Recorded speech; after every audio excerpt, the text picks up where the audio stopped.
Para compor a mesa, eu convido a nossa presidente da Academia Feminina, Maria Elisa Chaves Machado, e a palestrante vai nos honrar com a sua palavra aqui, Laura Medioli.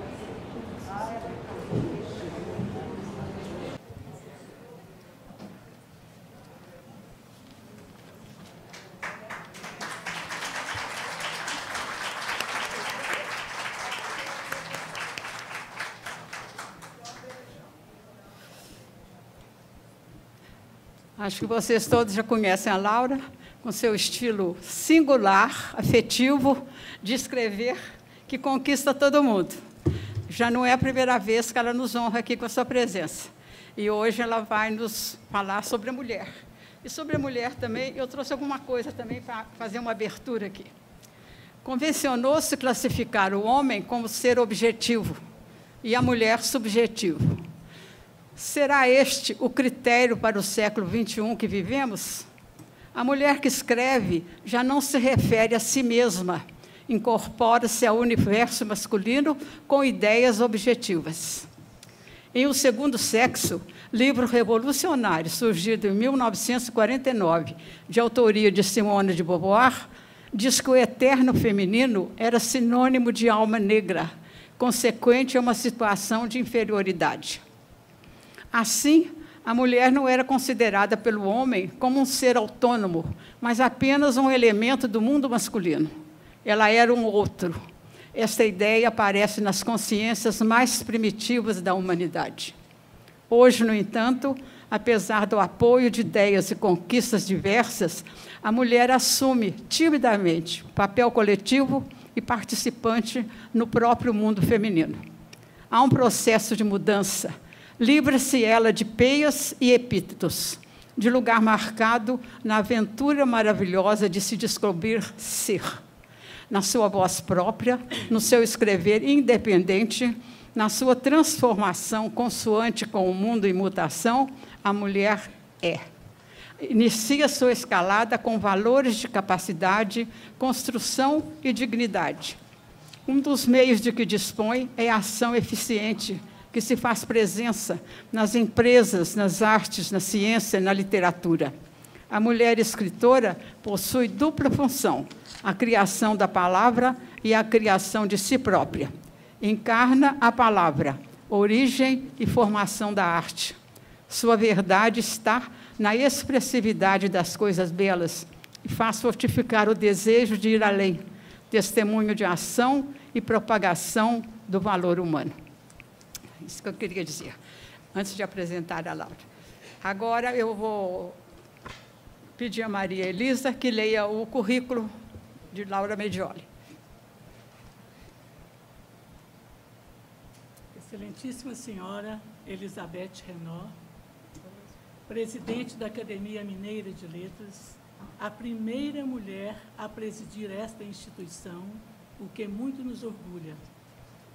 Excelentíssima Senhora Laura Medioli, Excelentíssimas Senhoras Presidentes Eméritas Conceição Eloy. O microfone está baixo. Excelentíssima Senhora Conceição Eloy, Presidente Emérita da Academia Feminina Mineira. Excelentíssima Senhora Acadêmica da AML, Ieda Prates Berna, a grande poeta. E excelentíssimas acadêmicas, amigos e familiares de Laura Medioli, senhoras e senhores. Como Elizabeth já disse, Laura tão é conhecida que, neste horário, nós estamos com o auditório lotado. Mas é porque é usual na nossa Academia Feminina Mineira de Letras ler o currículo da palestrante. Com muita alegria, recebemos a palestrante de hoje, Laura Medioli. Laura Medioli, uma mulher contemporânea. Laura nasceu em uma família de grandes escritores. Pelo lado materno, pertence ao clã literário de Aníbal Machado, Maria Clara Machado, Ângelo Machado, entre outros. Sua mãe, Glória Machado, eu achei que ela nos ia dar a honra da presença, mas a Laura já disse que ela está gripada. Pelo lado paterno, Ibsen Bressani Santos herdou o empreendedorismo, empresário da construção civil, e também casas populares, olha o lado aí. De ambos, o amor pelo trabalho humanitário, em que atua desde muito jovem. Casou-se com o empresário italiano Vittorio Medioli, que tem em comum as vertentes literária, empresarial e ainda a política. Eles têm 2 filhas, Mariana e Daniela, que dão continuidade ao trabalho familiar empresarial. Natural de Belo Horizonte, é graduada em Estudos Sociais pela Faculdade Newton de Paiva e em Geografia pela Universidade Federal de Minas Gerais, UFMG. É presidente da Sempre Editora, responsável pelos jornais O Tempo, Super Notícia, O Tempo Betim, O Tempo Contagem e o Semanário Pampulha, que a gente recebia há muito tempo, aos sábados, né?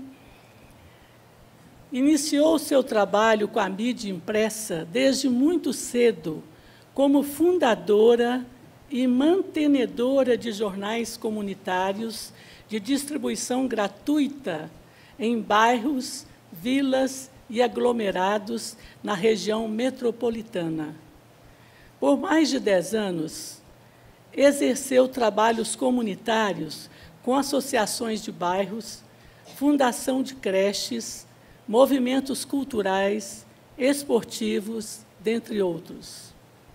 Em 2005, lançou seu primeiro livro de crônicas, aspas, Levando a Vida Leve, fecha aspas.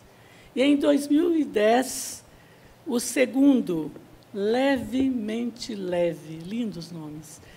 É autora do livro infanto-juvenil Xangó, o Detetive e o Mistério do Matinho, e de 4 peças teatrais destinadas ao público infantil.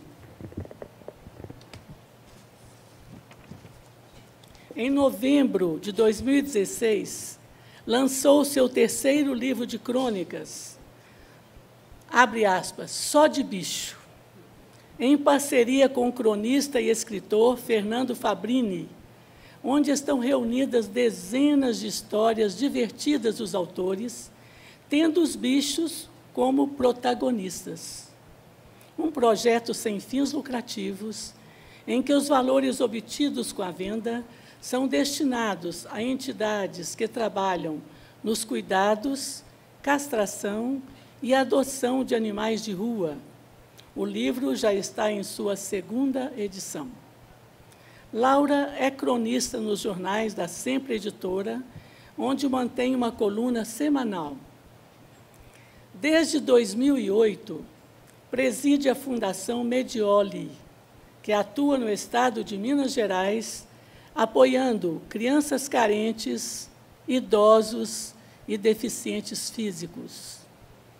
Em 2017, assumiu a presidência de honra da APROMIV, Associação de Proteção à Maternidade, à Infância e à Velhice no município de Betim.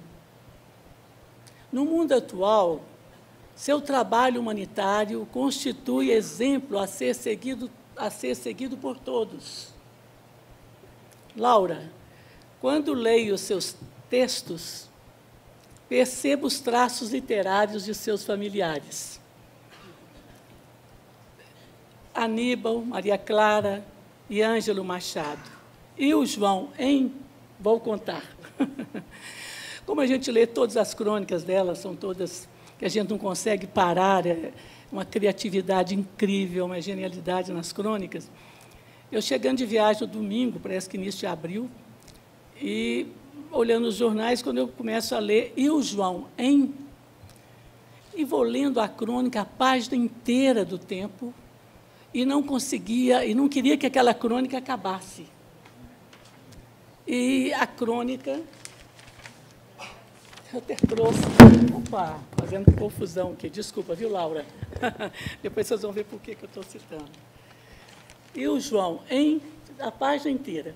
E eu não queria que acabasse de forma nenhuma, eu tinha chegado cansadíssimo de viagem. Quando chegou o ponto final... Hã? É a segunda parte da história. Pois é, eu vou falar isso. Quando chegou o ponto final, eu olho aqui em cima, falo, nem podia acabar.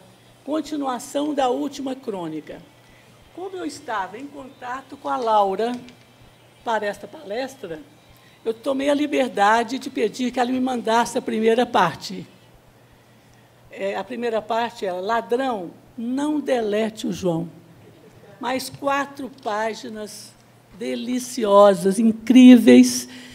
Vou só falar uma sinopsezinha em que a moça perde o celular e quem atende é o ladrão. Ela preocupada com o João e vem o diálogo o tempo todo, impressionante, como todas as crônicas e os livros dela, né?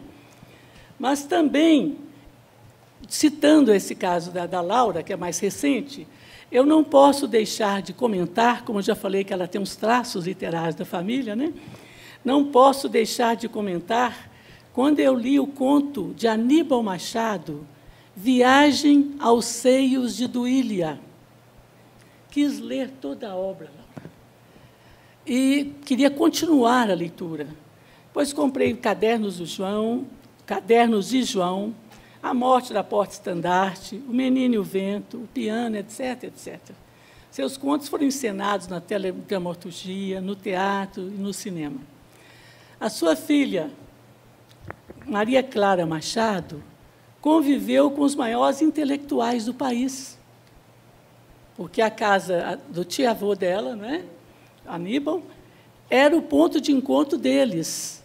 Lá estava Drummond, Vinícius de Moraes, Portinari, de Cavalcante, Otto Lara Rezende, Rubem Braga, que você deve gostar, que você é cronista tão boa quanto ele, e muitos outros, né? Otto Lara Rezende, João Cabral de Melo Neto, Moacir Sclia, e por lá ainda tinha passado o Pablo Neruda.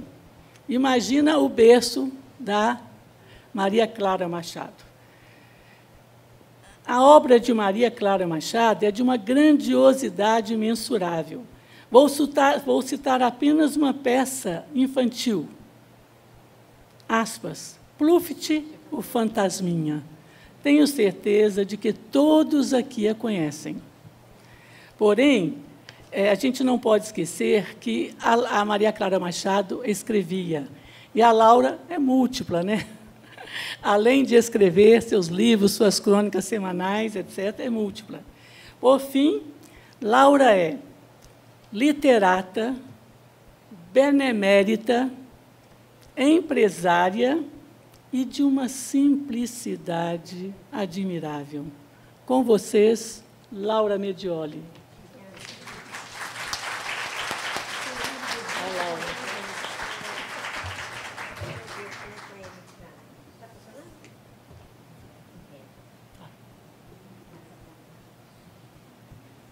Você trouxe o jornal para mim? Esqueceu? Trouxe o jornal? Esqueceu. Boa tarde. Está funcionando? Vocês estão ouvindo? Eu não estou, não. Tá bom? Então, tá. Gostaria, Maria Elisa, de agradecer imensamente você e a Elizabeth. A Maria Elisa é presidente da Academia Feminina Mineira de Letras e a Elizabeth, presidente da Academia Mineira de Letras. Essas mulheres que prestigiam muito aqui as academias, né? E pode tirar aqui? Pode tirar. Bom, vim hoje aqui para falar sobre mulheres, né? E falar de mulheres é uma coisa que me agrada muito. Até o mundo das mulheres, o mundo feminino, ele é muito vasto e muito rico. E eu diria que eu sou uma apaixonada pelas mulheres, apaixonada mesmo. Mulheres são muitas, Eu só vou pedir para tirar aqui, porque está tampando aqui um pouquinho. Põe no chão, por favor, Pode João. pôr no chão? O João põe no chão para a gente.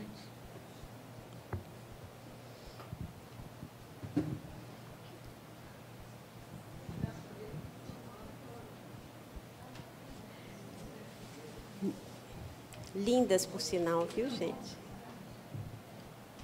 Mas mulheres são muitas, muitas. Mas eu gostaria de falar, em especial aqui agora, da mulher que eu e cada uma de vocês somos. É aquela mulher forte, que muitas vezes a gente não se dá conta dessa força que nós temos. Muitas vezes essa força aparece justamente durante as adversidades. E, nesse momento, é que essa força aparece. Eu vou citar um exemplo hoje que está acontecendo muito nas famílias, que é a questão do desemprego, que está atingindo muito as famílias de modo geral, tanto para os homens quanto para as mulheres.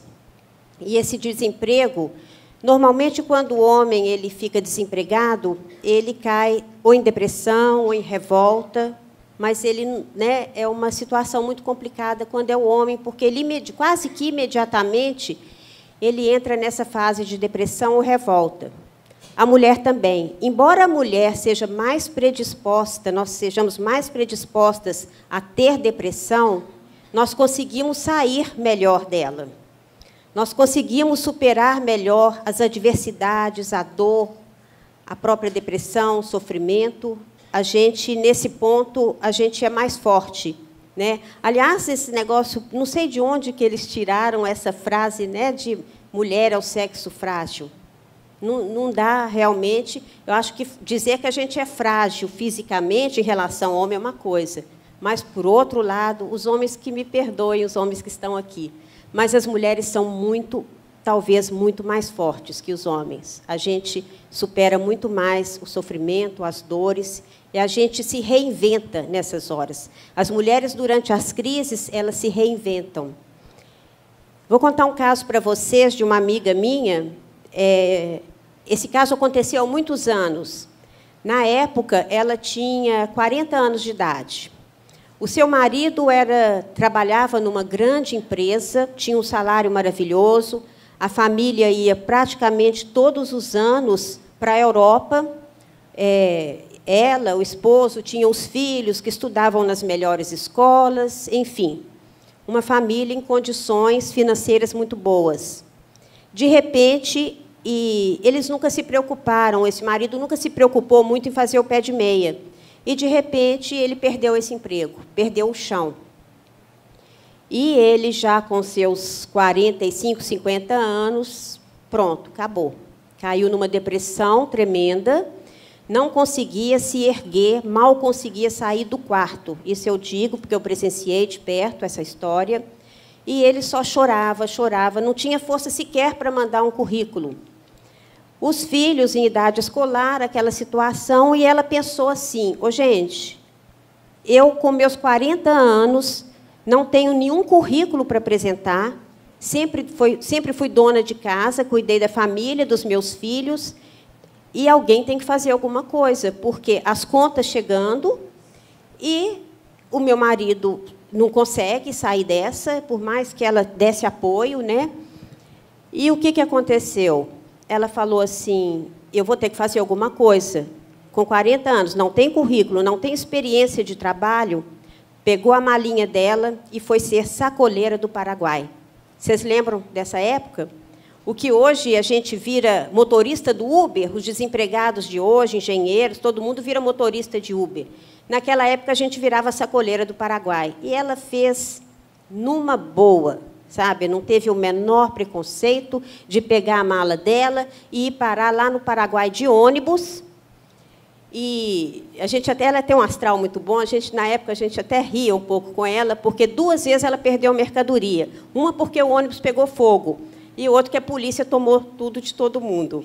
Aí, mas ela contava isso num astral bom. O que ela fez? Abriu a portinha na casa dela, fez uma portinha lá, colocava as mercadorias, né, do Paraguai lá e começava a vender.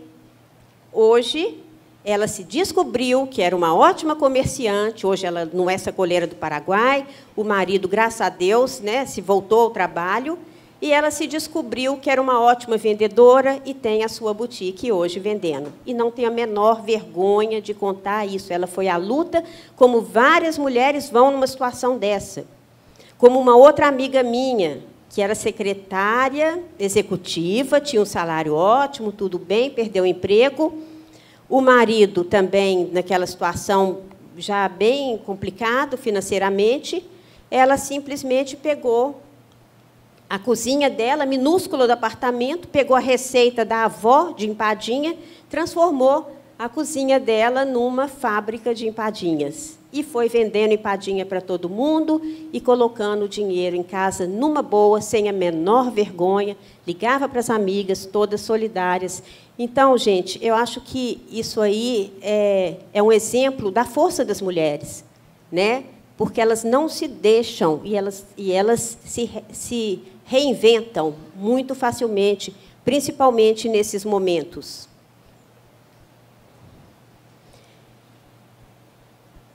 E hoje, inclusive, muitos lares são mantidos por mulheres, né? Eu tive uma experiência muito rica na minha vida que eu gostaria de compartilhar um pouco com vocês. Por mais de 10 anos, eu trabalhei em vilas e aglomerados de Belo Horizonte. 5, para ser mais exata, 5 vilas e aglomerados por mais de 10 anos. Embora fosse um trabalho voluntário, era um trabalho praticamente diário. E nada a ver com política, com ONG, nada disso, tá, gente? Eu simplesmente dava continuidade ao trabalho que minha mãe me ensinou. E nessas comunidades, meu trabalho era sempre direcionado às mulheres, o meu envolvimento todo era com elas. Porque o que eu conheci de mulheres incríveis, maravilhosas nessas comunidades, e sou muito amiga delas. Vocês verem, meu celular está cheio de mensagens, a gente, né, a gente está sempre se comunicando. E essas minhas amigas, mulheres muito sofridas, mulheres que perderam os filhos para o tráfico. Quando eu falo perder, perderam mesmo, não só porque os meninos se viciaram, mas a maioria grande, hoje, dos jovens, eles não estão chegando aos 30 anos porque morrem assassinados. Às vezes, por R$10, eles morrem assassinados, com dívida de tráfico. E essas mães que perderam seus filhos, mães que foram expulsas de suas casas pelo traficante, isso eu posso contar, porque eu presenciei e eu ajudei, estive com essas mulheres, inclusive pagando para elas um aluguel de emergência, porque esses traficantes eles vinham de fora, Maria Elisa, e quando essas mulheres eles veem que elas são sozinhas, têm só filhos, não têm um companheiro, eles simplesmente chegam, abrem a porta, dão licença, e elas saem quase que com a roupa do corpo. E, infelizmente, falar com a polícia não adianta muito, já fizemos essa experiência e não deu muito certo, não.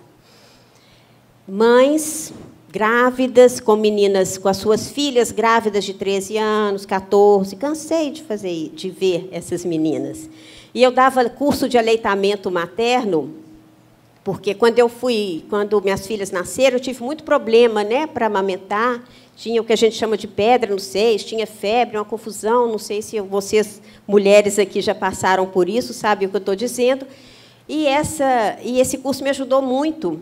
E, como me ajudou muito, eu fiz uma apostila, e aí eu caí na besteira, eu tinha um jornalzinho comunitário nessas comunidades, e fui anunciar no jornal que as mães que precisassem, tivessem com dificuldade para amamentar, passei meu telefone, que me ligassem, que eu as ensinaria, atenderia.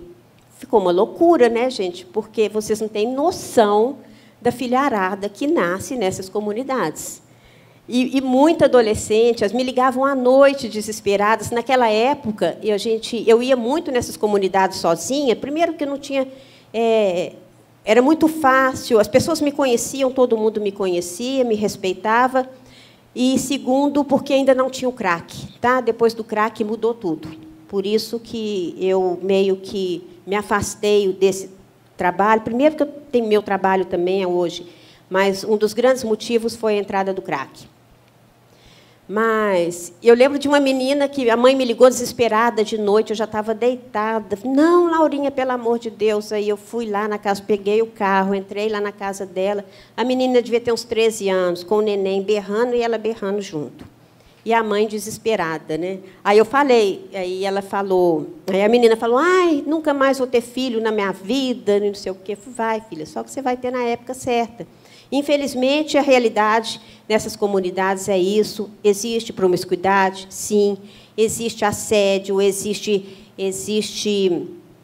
agressão, as mulheres sofrem muito. Mas é engraçado que esse sofrimento delas as fortalecem. Elas criaram uma casca que é uma coisa impressionante. E eu vou falar com vocês. Nessas comunidades, a solidariedade, a união e a cumplicidade dessas mulheres eu nunca vi em lugar nenhum. Não existe. Como que elas se unem. É uma coisa maravilhosa, eu aprendi muito com elas, sabe? Eu fico até emocionada quando eu falo delas, porque essas mulheres, quando eu mais precisei, foi elas que me ajudaram. E... Só um minutinho, deixa eu ver aqui.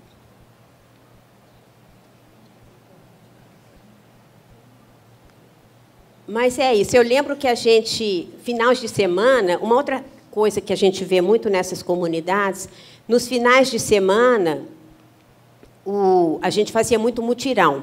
Por exemplo, tinha um matagal lá, tinha uma dessas comunidades tinha um matagal altíssimo e as crianças tinham que passar para ir para a aula no meio desse matagal. E estava tendo um tarado ali na época. Então, as mães, as mulheres se uniram. Nós conseguimos um tanto de enxada, eu mesmo pedi enxada emprestado para todo mundo, e fomos tirar esse matagal no sol, lá no sábado. E eu lembro que a gente ia chamar os rapazes, os senhores não, os senhores ajudavam, mas os rapazes, os pais das crianças que passam no matagal, nem aí.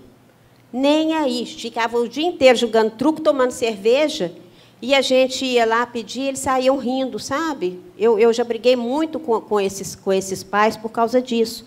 A falta de comprometimento deles com a família, até porque não tem muito...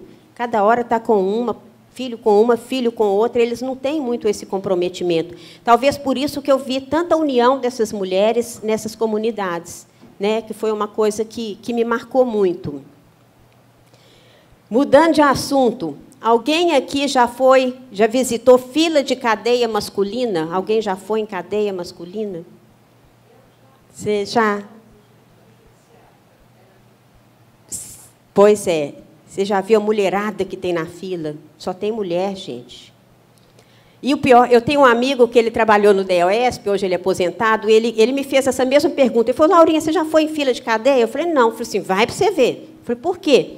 Aí ele começou até a rir. Eu falei assim, Laurinha, dá até barraco na porta. Porque vai a mulher, vai a namorada, vai a amante, vai a filha, vai a família inteira, e junta tudo ali na fila, e tem um número tal para entrar, que é permitido. Então, tem dia que vai a mulher e a amante, aí que ele falou que é uma confusão, e aquela fila gigantesca. E mulheres, muitas apaixonadas, e mulher apaixonada é um problema sério, elas acabam sendo presas porque elas vão inventar de levar celular, vão inventar de levar maconha ou qualquer coisa para o companheiro que não está absolutamente nem aí para elas. E eu digo isso porque tem o outro lado da moeda. Alguém aqui já foi em fila de cadeia feminina? Tem algum homem? Nenhum. Nenhum. Tem as amigas, a mãe, a irmã, mas não tem nenhum companheiro. A mulher, pronto, vai presa e o cara, ó, tchum, vai atrás de outra. A mulher não, fica lá sendo presa por causa dele. É assim. Essa é a diferença. Entendeu? É duro, né, gente? Mas essas mulheres também, voltando às mulheres das comunidades, elas faziam bicos, além da gente fazer mutirão, elas faziam bicos, vendiam chup-chup, faziam sacoleiras, trabalhavam a semana inteira e, nos finais, faziam esse tipo de trabalho. Hoje nós, mulheres, ocupamos 43% do mercado formal de trabalho, tá? E, inclusive, em áreas que eram exclusivamente masculinas, né? Não tinha mulher piloto, não tinha mulher delegada, mulher policial. engenheiras, né? Aliás, antigamente, não muito antigamente, vocês lembram que o nosso trabalho, o que era, além de ser donas de casa? Formar em magistério, ser professoras, no máximo enfermeira. Eu tenho alguma tia que, na época, tia Lúcia, foi jornalista, mas era aquela coisa, né, de vanguarda. A outra foi médica, mas não era o normal. O normal era ser professora. E, aliás, eu, como sempre quis ser professora, só que no meio do caminho desviou, né, a rota, eu também fiz magistério. Hoje, eu acho que nem existe mais magistério. Existe? Acho que não. Mas eu lembro quando... E o curso de magistério ainda tinha um preconceito, que eles falavam que era o curso de espera marido. Vocês lembram disso? Alguém já ouviu isso, que fez magistério? Eu ouvi, porque eu fiz. Meus amigos brincavam comigo. Ah, a Laurinha está fazendo curso de espera marido, ou seja, serve para nada. Então, hoje, né, graças a Deus, você vê as médicas hoje, 57% do mercado de trabalho de médicas são mulheres. E vai crescer, vai crescer. Os homens que me desculpem, mas eu acho que vocês têm as companheiras, as irmãs, as filhas, né? Vocês enxergam perfeitamente o que está acontecendo hoje com a mulher. E é complicado para a gente, porque a gente tem o trabalho fora, tem o trabalho dentro de casa, tem o trabalho, né, de administrar a casa, administrar filho, marido, cachorro, papagaio, tudo. E a gente dá conta. Claro que a gente também não pode se exceder muito, né, gente? Porque senão a gente pifa também, né?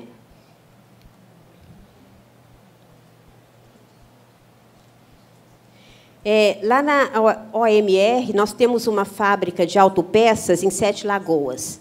60% da mão de obra dessa fábrica são mulheres. E dessas mulheres, a grande maioria são mães solteiras, ou viúvas, ou separadas. Por quê? Porque são as que mais precisam, as que sabem que dá valor ao trabalho delas, porque elas, como mãe, elas têm a responsabilidade. Então, elas dão um show, sabe? Então, agora, já no jornal que eu trabalho, na Sempre Editora, 60% dos cargos de chefia também são mulheres. Não porque nós escolhemos que fossem mulheres, mas por mérito delas. São mulheres, naturalmente, foram se sobressaindo, né, nessa área de jornal, de tudo, e elas, 60% também são mulheres. Mas as mulheres, nós nos entendemos muito bem, né? A gente tem uma facilidade para conversar, para ficar amigas, né? Na fila, a gente já sai conversando, viramos amigas íntimas em pouquíssimo tempo das pessoas. E... Segundo o palestrante Daniel Godry, ele fala o seguinte, que os homens, eles, para falarem, eles usam um cantinho do cérebro, do lado esquerdo. As mulheres, não. As mulheres usam o lado esquerdo todo, e, se bobear, ainda usam o direito. E tem aquela coisa ainda, faz um teste aí, pergunta para o Joãozinho e para a Marinha, os dois da mesma idade, os menininhos da mesma idade. Você vai perguntar para o menino o nome dele. Antes que ele responda, já está a Marinha. O nome dele é João. E não é assim que acontece? Exatamente. Mas, uma vez, o meu marido, né, nós moramos um ano em São Paulo, ele fez o tratamento lá, eu estava na lista, a gente estava na salinha de espera.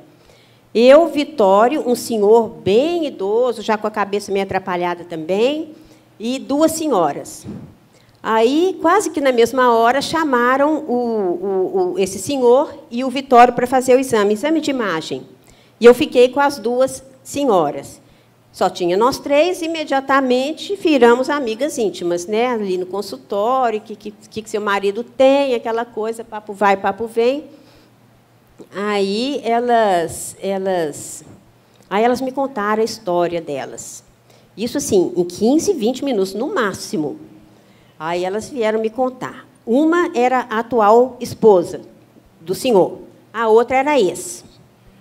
E as duas me pegaram para descascar a mocinha que apareceu na história, que estava tirando todo o dinheiro do marido e do ex. Ô, gente... E essas senhoras, mas se xingava, vagabundo, eu concordando com tudo, e eu achando aquela história tão assim, eu falei, meu pai do céu, as duas senhoras, a ex e a atual, falando de uma terceira. Eu achei aquilo muito engraçado, que elas falando que a mocinha estava tomando todo o dinheiro do marido. Eu falei, oh, gente, eu pensei, bem, esse marido ele já está tão para lá do que para cá, como que está fazendo, né? Está conseguindo isso? Aí eu saí. Acabou o exame, os dois saíram, fomos embora, tchau, tchau. Aí, no carro, eu fui falar com o Vitório. Ô, Vitório, sabe aquele senhor que entrou lá com você? Eu falei, sei. Aí eu contei a história para ele, fui contando. Antes que eu acabasse a história, ele falou assim, Laura, como assim? Você está me falando que, nesse meio tempo, essas senhoras contaram a história delas para você? Isso? Eu falei, sim. Sim, contaram. Ele falou assim, mas eu não acredito. Que como que você nunca viu a pessoa vai falar isso? Eu falei, sim, mulheres, Vitório. A gente é assim, não é? Da facilidade que a gente tem, não é isso? E, igual quando eu falo, quando a gente é mocinha, acho que muitas, pelo menos a minha geração, a gente não ia em nenhum barzinho, nenhuma pizzaria, que no mês você virava para a amiga do lado, vão no banheiro comigo? Não é assim? E me falaram que hoje continua a mesma coisa, que os adolescentes continuam falando a mesma coisa. Vão no banheiro comigo? Os amigos não entendiam, claro. Fazer o quê no banheiro? Conversar. A gente ia para conversar e continuam indo para conversar.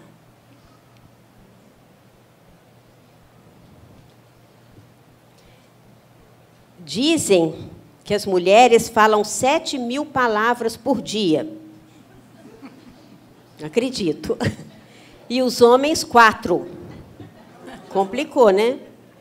Por isso, meninas, que eu falo, às vezes a gente chega em casa empolgada, né, doida para contar o que aconteceu no dia, no trabalho, o marido está lá moado, cansado, vendo televisão, não quer saber de nada. E a gente lá, né? Aí, quando você sentir que o negócio, que ele já gastou os 4.000 dele, não adianta, não, gente.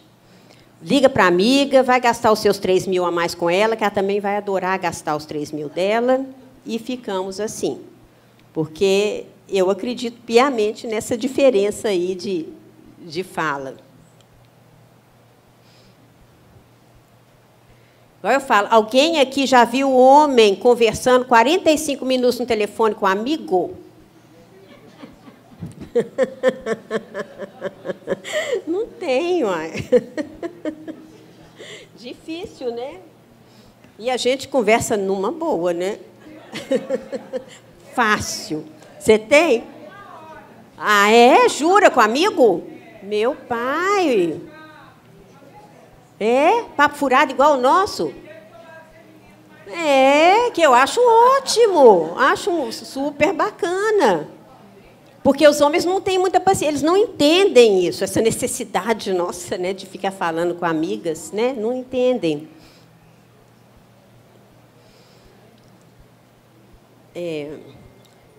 Mas amigas, gente, são tudo de bom, né?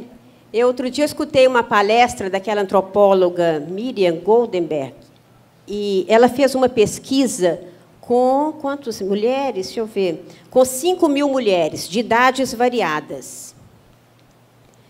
E nessa pesquisa, a idade me parece que era de 16 a 80 anos. E nessa pesquisa com essas mulheres ficou muito claro o papel das amigas, principalmente depois dos 50 anos.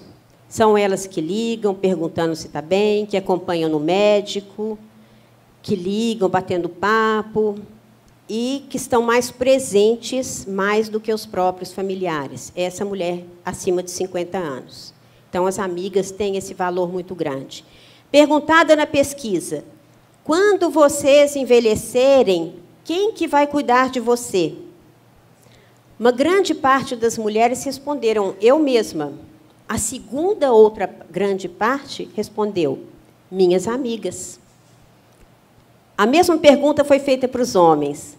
Quando vocês envelhecerem e precisarem de cuidados, quem que vai cuidar de vocês? Adivinhe. As esposas, as filhas, as netas, não é? Exatamente.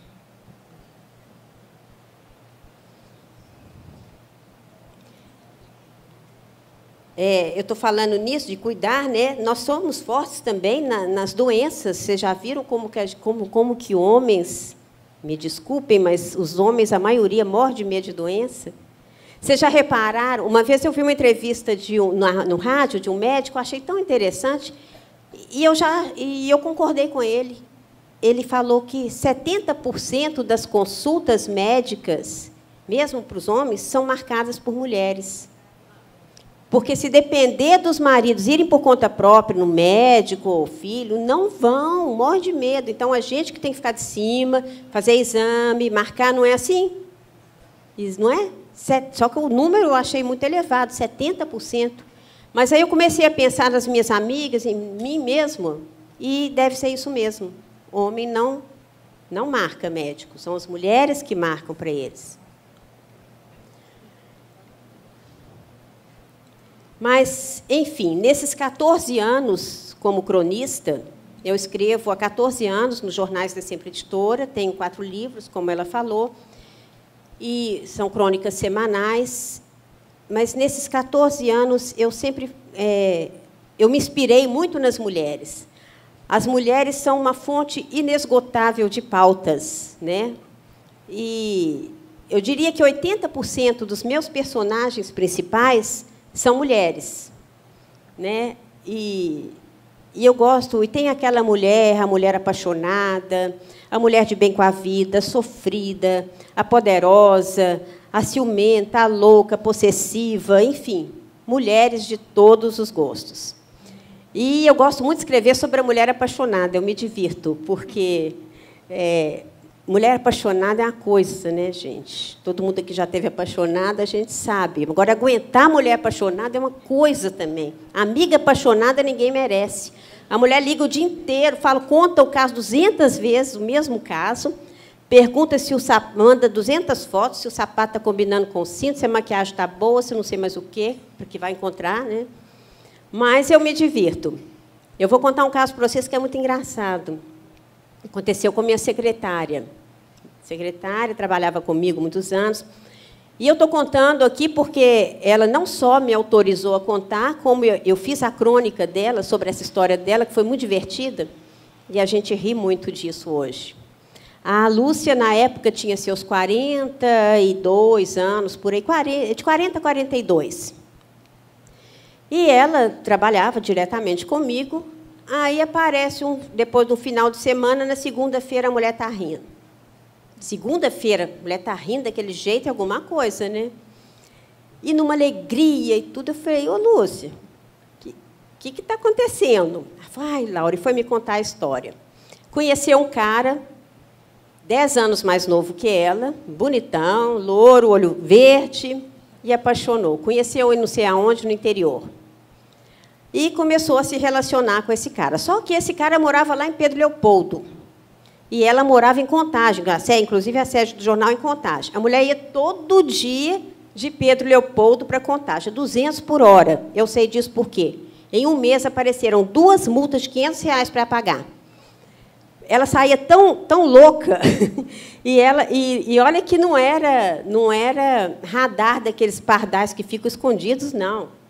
Era aquele trombolho que ficava no meio da rodovia, a mulher conseguia passar direto, 200 por hora. De tanta vontade, né, de ver o amado dela lá, que morava em Pedro Leopoldo. E papo vai, eu estou vendo aquela coisa, e ela naquela alegria. Aí, um dia, ela vira para mim, Laura, eu tenho que te contar uma coisa. Eu falei, o quê, Lúcia? Eu vou pedir demissão. Eu falei, por quê? O que está acontecendo? Aí ela ficou até sem graça. Não, porque assim, eu vou vender meu carro, vou pedir demissão e vou para Pedro Leopoldo morar com ele. Eu falei, Lúcia, assim ela tem uma filha, era mãe solteira, tem uma filha que morar com a mãe, ia largar todo o conforto do trabalho para ir lá chutou o balde, né, gente? Em outras palavras, chutou o balde total. Aí Aí eu falei, Lúcia, pensa bem. Aí eu perguntei, mas vocês vão viver de quê? Porque até então eu já tinha perguntado antes, né? Eu falei, esqueci o nome dele lá. Ele faz o quê? Ele trabalha com o quê? Ele falou assim, ele é pintor. Eu falei, pintor de parede? Eu falei, não, pintor. Eu falei, de quadro? Eu falei assim, é. eu falei, mas ele é só pintor? Eu falei, é. E ele consegue vender os quadros? É, começa. Aí eu falei, não, eu estou te falando isso, não é para te encher o saco, não. Eu quero que você pense um pouco o que você está fazendo. Pensa bem, porque quando a gente está apaixonado, a gente é assim mesmo. Razão zero, só tem emoção. E a gente faz muita maluquice e besteira nessas horas. Mas aí, e ela, tá, não, eu vou vender o carro, vou para Pedro Leopoldo. Aí eu fui ver, mas ele tem casa, como é que é? Ele disse, assim, não, ele tem uma casa que ele herdou dos pais, fica assim no meio do nada a casa, é uma casinha, e ele mora lá, e tem uma varandinha linda, me falava da varandinha, na varandinha que as estrelas eram maravilhosas, porque a casa era no meio do nada, e é claro que no meio do nada não tem luz, as estrelas são maravilhosas. Então, todo dia eu tinha que aguentar essa história das estrelas da varandinha. Aí ela chegou, eu falei, aí eu estou argumentando, né? Ô, Lúcia, pensa bem, você vai deixar o trabalho, deixar a casa, vender seu carro, não sei o quê, não sei o quê. No meio dos meus argumentos, ela vira para mim e fala assim, tigresa. Eu falei, tigresa? Não, aí ela fala, tigresa. Aí eu olho para ela, ela completa. Ele me chama de tigresa. Aí lascou. Aí lascou, sem chance. Não adianta falar mais nada, né? Aí eu falei, o meu pai do céu, ela foi, largou o emprego, vendeu o carro, saiu de casa e foi para lá. E aí vai, Laurinha, você me ajudou tanto, eu quero que você venha conhecer minha casa. Eu falei, claro, eu também quero conhecer, né, o fulano e tudo. Esqueci o nome dele, gente. O Tigrão, isso. Queria conhecer o Tigrão, né? Aí eu peguei o carro, naquela época não tinha Waze, não. O Waze é um negócio que a gente põe no telefone, que indica, né, como que a gente chega no lugar. Naquela época era só não perguntando mesmo. Ô, gente, o que eu perguntei para chegar nesse lugar, vocês não têm ideia. Fui parar em Pedro Leopoldo, peguei meu carro, fui em Pedro Leopoldo, bairro tal, não sei o quê, rua tal. Né? Aí eu chego num lugar, lá no alto, num capim alto danado, tinha a casinha. Era lá, dando tchauzinho. Eu falei, meu santo Deus, essa mulher veio parar aqui. Aí eu fui entrando na casa simples, e os dois lá felizes da vida, né? Ela me mostrou a varandinha, né? E aí eu estou entrando, aí eu estou vendo que não tem cama, não tem armário, o cafezinho foi em copo de requeijão. Eu falei, meu Deus, que amor. Aí uma vez eu falei, ô, Lúcia, você vai viver de amor? Ela falou assim, vou. Viveram 4 anos, gente. 4 anos. E eu falo assim, às vezes a gente tem que ter essa coragem, né? E ela foi feliz esses 4 anos. Se bem que o caso dela acho que foi mais maluquice do que coragem, mas foram 4 anos. E depois eu voltei lá outras vezes, que eu voltei com uma cama, que eu tinha uma cama de casal sobrando, que eu tinha mudado a minha. Levei copo, levei talher, levei um tanto de coisa. E por que também que eu investi nisso? Porque o rapaz, apesar de ser poeta, né, não tinha dinheiro nem para nada, não era aí, também não sei como é que eles viveram esses 4 anos, que ela largou o emprego, mas era uma pessoa boa, era uma pessoa íntegra, e ele respeitava ela e chamava ela de tigresa, né? Isso aí já... Ela já estava, quantos anos, uma mulher de 42 anos, já não estava nem pensando mais, né? E foi muito bom. E essa história dela, eu gosto de contar porque, além de divertida, essa coisa que, às vezes, a gente tem que tomar essas posições mesmo, né, de coragem. Uma outra personagem que eu gosto muito de falar é da mulher na terceira idade que se apaixona. Por que não? Por que não? Amor não tem idade, não tem hora, não tem nada disso. E a paixão é tão boa, o amor é tão bom, a gente fica mais bonita, mais rejuvenesce, né? Sai querendo emagrecer, não é assim? E faz muito bem para a cabeça, mesmo que não correspondida, é o sonho, né? A gente fica naquela de sonhar e é tão bom. Então, essa mulher da terceira idade, eu acho... eu dou uma força, sabe? Mulheres que ficam viúvas, se trancam em casa, ou separam, que acabou. Acabou nada, gente, pelo amor de Deus. Olha, eu conheci um leitor meu, uma graça de leitor. Ele faleceu com 106 anos. Eu conheci ele com 96. Ele me escrevia muito, seu Adelelmo, e ele fazia esculturas. Aí ele me chamou um dia, e quando ele me ligava lá no jornal, eu tinha até que fechar a porta, porque ele era bem surdinho, e a gente tinha que gritar muito, né, para ele escutar. E ele, nessas conversas nossas, ele me chamou para ir na casa dele. Ele morava ali onde tinha Dona Derna, antiga Dona Derna, em frente. Que ele queria me dar umas esculturas que ele fazia, e, enfim, queria me conhecer e tal. Ficamos muito amigos. A primeira vez que eu cheguei lá, ele tinha 98 anos. Uma pessoa incrível de lucidez, incrível. Cheguei lá, ele me mostrou as esculturas dele, maravilhosas, ficamos conversando um tempão, uma pessoa interessantíssima, astral ótimo, fantástico ele. Aí, na hora de ir embora, eu já na porta, eu falei assim, seu Adelelmo, me conta uma coisa, qual o seu segredo de tanta, né, tanta vida, tanta cabeça boa, o que o senhor faz para estar tão bem assim nessa idade? Ele falou assim, Laura, seguinte, eu jogo buraco com meus amigos toda semana. Ele ia no Automóvel Clube jogar buraco. Eu faço minhas esculturas, eu leio todos os dias. Aí eu falei, então ótimo. E quando eu estava saindo, ele me chamou de volta. Falei, Laura, o quê? Eu tenho uma namorada com 98 anos. Aí eu voltei na hora, né? Eu falei, seu Adelelmo, me conta essa história aí. E ele contou numa paixão, numa alegria, sabe? Eu fui puxando, né? E era coisa antiga, tá, gente? Os dois já eram, né, ela separada, ou viúva, ele também. Não entrei nos pormenores, não, mas essa história já rolava há um tempão. Inclusive, é uma senhora. No aniversário de 100 anos dele, eu fui. Foi ótimo que ele continuou com a mesma lucidez e com o aparelho de surdez estava ótimo, porque aí não precisava nem gritar mais, né? E estava lá com a namorada, uma senhora muito distinta, até da sociedade aí.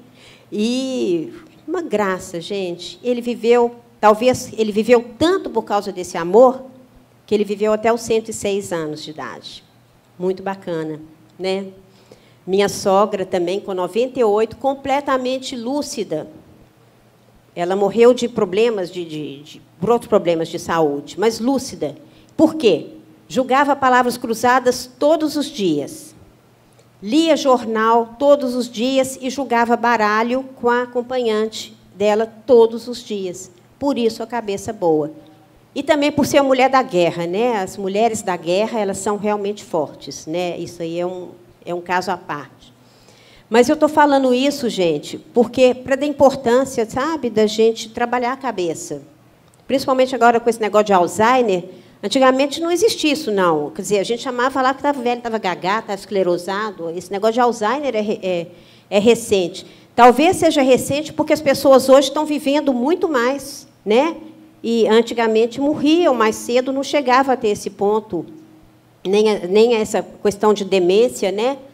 E meu marido, ontem eu ri muito porque ele tem 67 anos, 68 anos, e agora, e ele é italiano, né? E na Itália agora passaram que o idoso 75 anos. Então ele saiu, né? Ele estava feliz da vida que ele não era mais idoso, né? Estava achando aquilo o máximo. Mas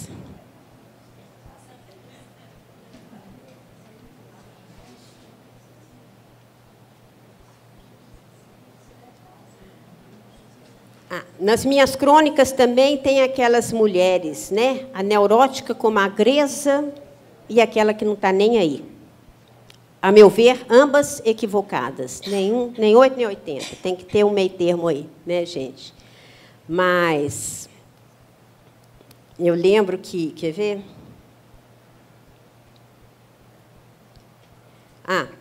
Tem uma pesquisa de um casal americano que eles fizeram, que eles falaram que 80% dos maridos reclamavam das mulheres depois de casar. Falavam que eles casaram com uma e pouco tempo a mulher virou outra. Não só fisicamente, mas de cabeça. 80, isso é nos Estados Unidos, tá, gente? Não é que não, viu? Tem nada a ver. Até porque americanas, elas chutam balde mesmo. Elas são bem diferentes das brasileiras. E Mas tem o outro lado, mas nós também temos a nossa insatisfação, não só os homens reclamam. O relacionamento, eu acho que ele é regar a plantinha todo dia, né? Porque é difícil, não é fácil conviver todo dia, há anos com a mesma pessoa, né? Então, a gente tem que aprender a regar essa plantinha. E hoje está acontecendo muito, principalmente nessa crise financeira, né? O que está acontecendo com os casais? Que, de repente, era hora de se unirem mais, mas não. Está ocorrendo justamente o contrário, né? Elas reclamam, elas não... Existe muito mais atritos, né? No momento de dificuldade era para haver união, mas hoje, infelizmente, os atritos acontecem mais vezes. E esse caso da insatisfação também, né, masculina e feminina, eu tinha um amigo do meu irmão, ele apaixonou, mulher linda, maravilhosa, casaram em, tipo, 5 meses. A paixão, uma coisa, todo mundo sabia que estava fazendo besteira, mas tudo bem. Como eu falei, apaixonado, o racional não funciona, né? Aí, uma vez, ele estava lá em casa, e eu toda vez, de tarde, assim, eu levava um chá para o Vitório, eu fazia, ele nem precisava pedir, eu já levava, porque eu sabia que ele gostava, aquelas pequenas coisas. Ele olhou aquilo e falou assim, nossa, Laurinha. Eu falei, o quê? Assim, se minha mulher, não vou citar o nome, se minha mulher... se eu dependesse da minha mulher para me trazer um copo d'água, eu morria de sede. Eu fiquei tão chocada com aquilo, tanto que o casamento não durou nem 5 anos. Né? Então, é aquela coisa, né, que a gente fala, eles reclamam, mas a gente reclama também. Eu acho que é uma troca, se você dá carinho, você recebe carinho, se você agride, você recebe agressão. Não é agressão física, não, tá? É aquelas picuinhas mesmo, aquelas coisas, né, que estão normais hoje. Mas outra questão que também mexe com nós mulheres, né, principalmente as da meia-idade, é a eterna busca pelo corpo bonito, pela magreza, pela falta de ruga, celulite, tarará, tarará, tarará. Não adianta, né, gente? A gente tem que se cuidar. Eu lembro que a gente fazia academia, quando eu fazia academia para emagrecer, né?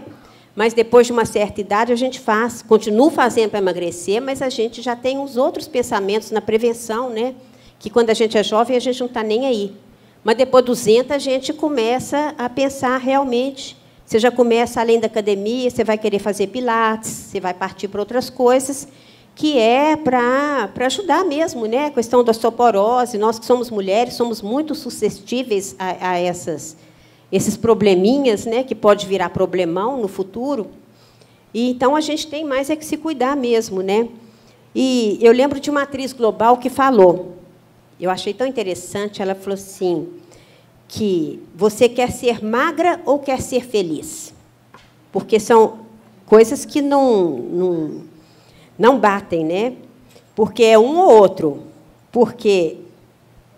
exemplo próprio. Teve uma vez aí que eu inventei de fazer um regime maluco, tal de low carb, tirei todos os carboidratos. Ótimo, perdi 6 quilos, estava ótimo. Só que, além dos quilos, eu perdi alegria, perdi memória, perdi força, perdi um tanto de coisa.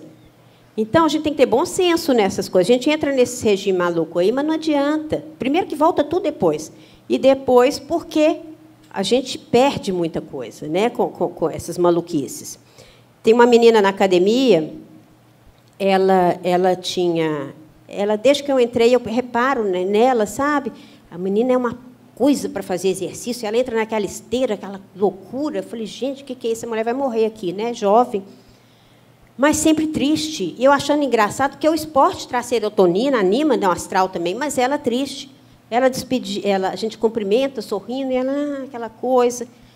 Aí eu falei com o meu professor, falei, gente, essa menina é assim mesmo, você que já conhece ela há mais tempo. Eu falei, Laura, não era assim, não. Ela não era assim de jeito nenhum. Foi me contar a história da menina. A menina, ela era mais cheinha, e parece que ela é complexada, resolveu emagrecer de uma hora para a outra. A mulher perdeu 30 quilos só de regime. Nada de remédio, de cirurgia, nada. Perdeu 30 quilos. Eu acho. E ele falou uma frase que me marcou. Quando ela era gordinha, ela era bem mais feliz. É claro, gente. Experiência própria, com aquele regime maluco que eu fiz de pouco tempo, eu fiquei para baixo. Imagina a mulher que perdeu 30 quilos. É complicado, por isso que a gente tem que ter esse equilíbrio, esse bom senso, né? Porque é muito complicado essa coisa, né? Mas, enfim, não é fácil ser mulher, a cobrança em cima da gente é grande, e o pior, cobrança nossa, de nós mesmas, né? com a gente. E eu falo que a Leila Ferreira, aquela jornalista que eu amo, né? Ela fala que esse negócio de querer ser a mãe perfeita, a mulher ideal, a mãe, a profissional nota 1000, nos tira energia e alegria. É o que eu estou falando, essa coisa, né, que a gente fica, essa cobrança. Porque nenhuma mulher consegue ser perfeita. Gente, mulheres normais são mulheres imperfeitas, tá? Não vão correr atrás de fazer maluquice, nem nada, não, nem nos cobrar. Ah, porque eu não dou conta. Faz cada passo de uma vez. A gente acaba dando conta, mas sem maluquice, sem nada. Porque a gente é assim mesmo. Não adianta cobrar essa perfeição, porque nós nunca vamos ter. Nunca. Tá? Então, o importante, gente, é cuidar da saúde, da alimentação, do corpo, da alma, ter uma vida equilibrada, ter tempo para nós mesmas, ter tempo para as amigas, principalmente para as amigas, tá? A gente, quando vai envelhecendo, tem mania de olhar para trás, né? Ah, naquela época era tão boa. Aí vê, que não sei o quê. Naquela época a gente podia ir a pé da Savassi até a Serra, que não acontecia nada. Naquela época a gente podia isso, podia aquilo. Esquece, gente. Ótimo, foi uma época ótima, passou. Vamos olhar para frente, né? Vamos focar na frente. Vamos parar, vamos sair de casa um pouco, chamar a amiga, vamos tomar um café, vai no cinema, faz qualquer coisa. Ficar em casa, ficar vendo, vale a pena ver de novo. Não, pelo amor de Deus, ninguém merece. Sabe? Então, a gente tem que fazer essa forcinha aí. Ler, sabe? Porque esse negócio de Alzheimer é sério, o negócio está toda hora acontecendo aí, então é preventivo. Então, a gente tem que correr atrás dessas coisas, né? Ser mais positivas, né? Nos cobrar menos, né? Outro dia eu li um livro que fala que devemos aprender a ligar eu não vou falar a palavra não, que é palavrão, mas, em outras palavras, a ligar o dane-se. Está certíssimo. A gente tem que aprender a ligar o dane-se. Não é? A gente tem mania, a gente está com mania as mulheres têm essa mania de carregar o mundo nas costas, que o problema do mundo inteiro vai para a gente. O filho está brigando com a mulher dele lá e a mulher está brigando com o filho, o problema é deles, não é nosso, não. A gente não pode ficar, sabe? A gente vai ficar doida se pegar problema de todo mundo. O outro filho aprontou no emprego, foi mandado embora. O problema é dele, quem mandou aprontar, é bom que ele aprende a lição, mas você não vai ficar sem sono porque o coitadinho foi mandado embora. Nada. E tantas outras coisas que a gente carrega dentro da gente, coisas desnecessárias. Claro que a gente, como mulher e como mãe, principalmente, eu falo que eu estou falando assim, até bonito, até parece, né? Mas filho a gente preocupa até com bicho de pé. Quando tem no filho, a gente fica preocupada. Mas tem coisas, a gente tem que começar a aprender a deletar essas coisas, a tirar essas coisas da nossa cabeça, senão a gente não vive. E nessa idade, depois 200, né?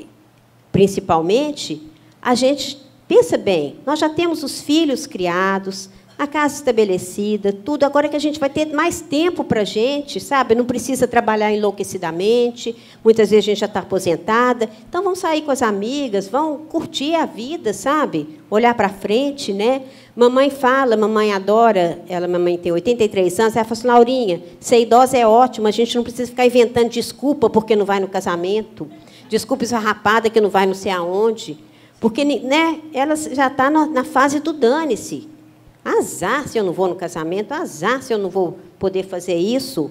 Eu não tenho mais essa obrigação, essa preocupação de corresponder a essas coisas. Então, é isso aí, gente. A gente tem que realmente aprender a ligar o dane-se, né? E ser felizes. Não é isso? É isso aí, gente. Muito obrigada pela presença. Viu? Gostei demais de vocês.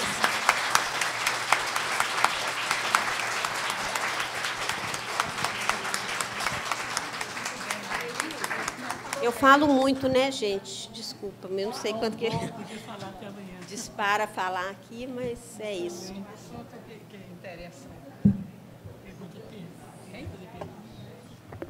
Alguém quer fazer uma pergunta? Podem perguntar à vontade.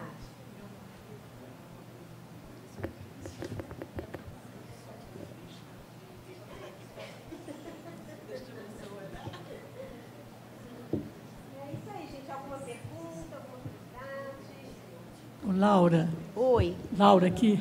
Cadê? Maria Elisa aqui. Ah.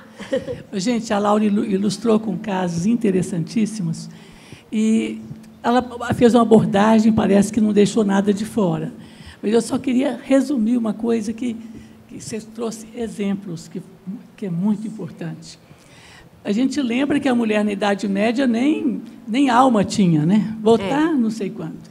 E ela contou casos aqui, que uma coisa interessante que ela falou também. Antes disso, a gente lembra as mulheres, as viúvas da seca, né? Aquelas faveladas que o marido larga e elas cuidam dos filhos.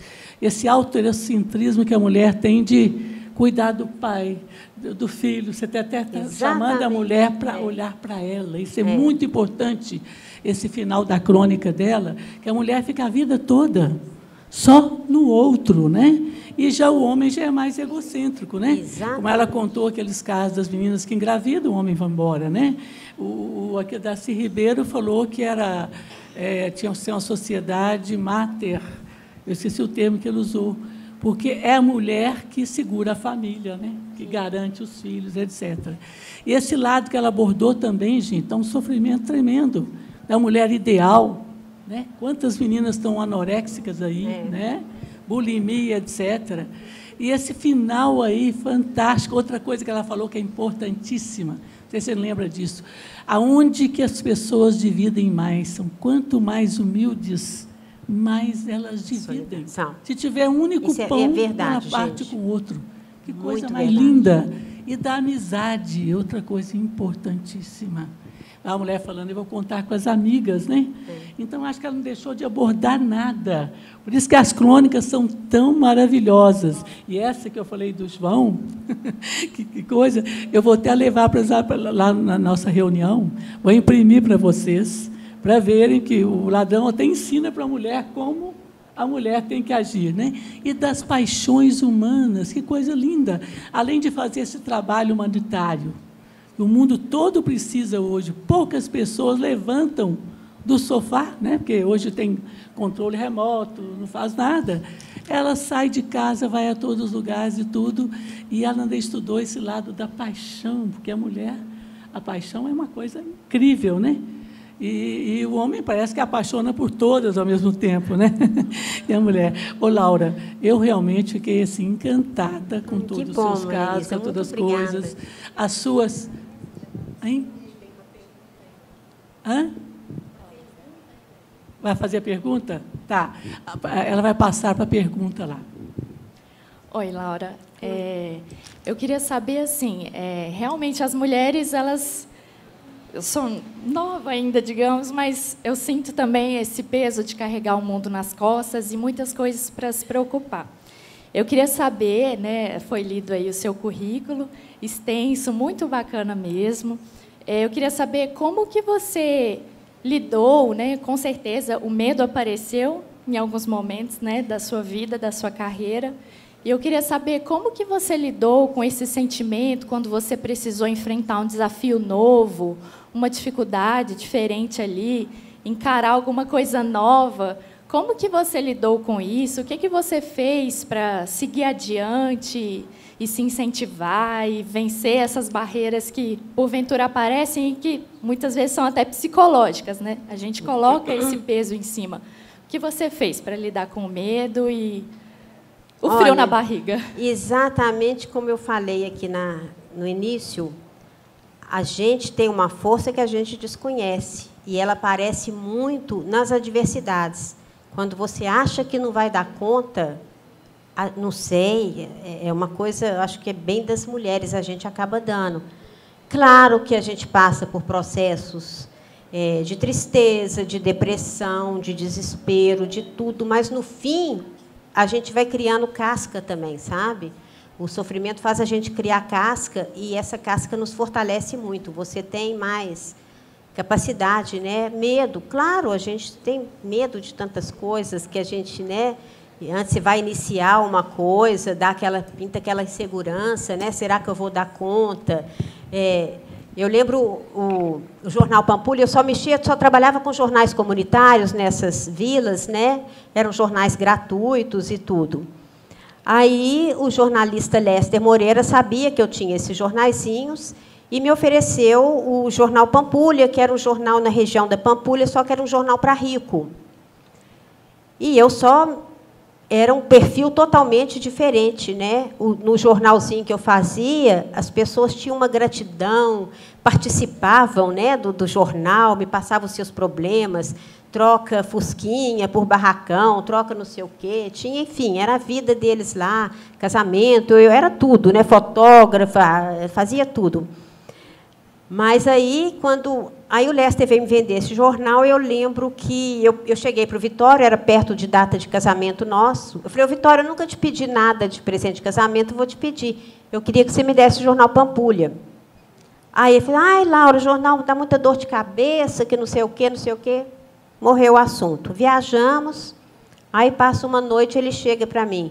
E aí, dona do jornal Pampulha? Gente, pelo amor de Deus, eu gelei. Eu falei, e agora? Jornal não pode parar, tem que dar continuidade.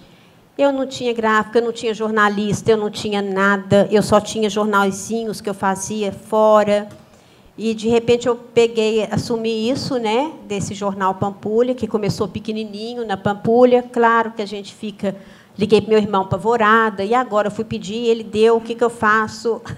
E várias outras coisas. Mas o importante é você ir, entendeu? Não fugir, não, encarar. Se não der, não deu, paciência, mas pelo menos você tentou, né? Então, mas isso, claro que pinta, depressão, tristeza, todo mundo é humano, né, gente? Quem falar que nunca teve isso é porque não é gente, né?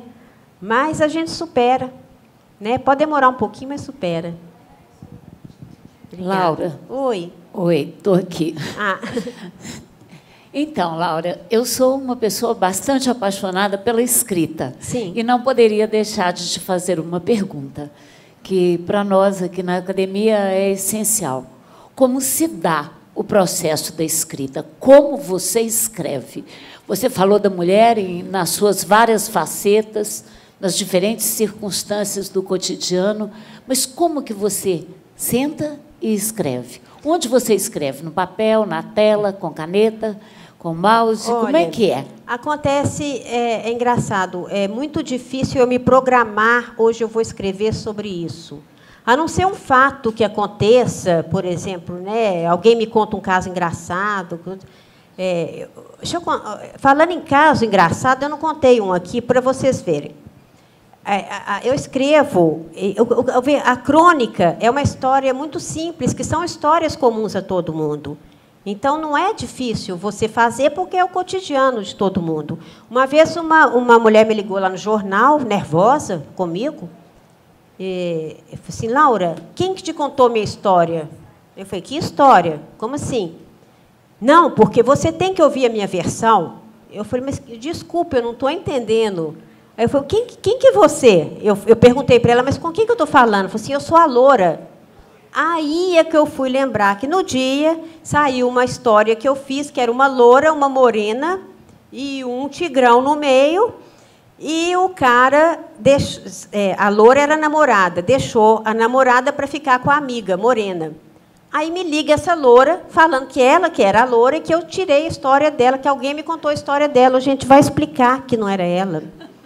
Mas essa mulher me xingava e ficava brava. Você tem que ouvir minha versão. Eu falei, mas que versão, Marília? Eu não tenho. Não. Ela desligou o telefone na minha cara e ficou por isso mesmo. Então, existe... a escrita tem isso, né? Principalmente a crônica. Mas eu escrevo nada programado, né? É óbvio que se acontece um fato, por exemplo, o acidente de Brumadinho. Pode virar crônica no dia seguinte do fato. Existem pautas, né? Mas as histórias inventadas, elas... Essa do João que você está falando, Maria Elisa, de onde que veio essa história toda? Minha sobrinha, a amiga dela, perdeu o celular no boteco, Aí pediu para a amiga ligar para o telefone e a menina falou, quem que está falando? Para o cara. E o cara falou, é o ladrão, e desligou. Eu achei isso muito engraçado. Eu falei, gente, isso dá crônica. O cara é muito cara de pau, né? Fazer isso.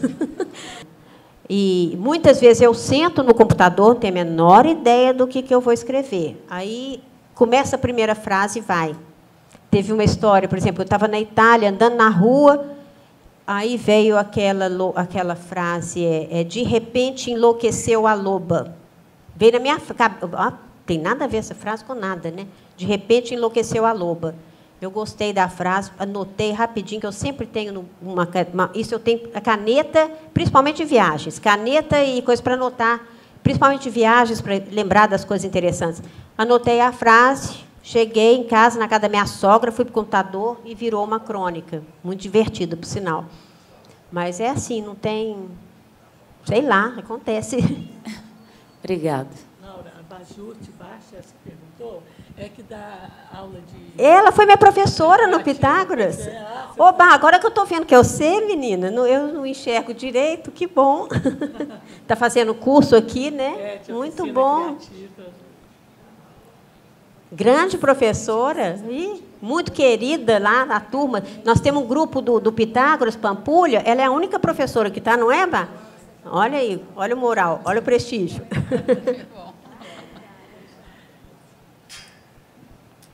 Mas é isso. Alguma pergunta mais, gente? Gostaram? Estava dentro do 10 que vocês queriam? Tá.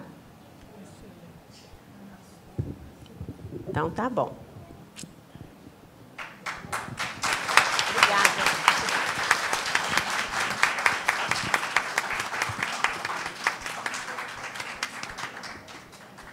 Laura, a nossa academia dá um diploma.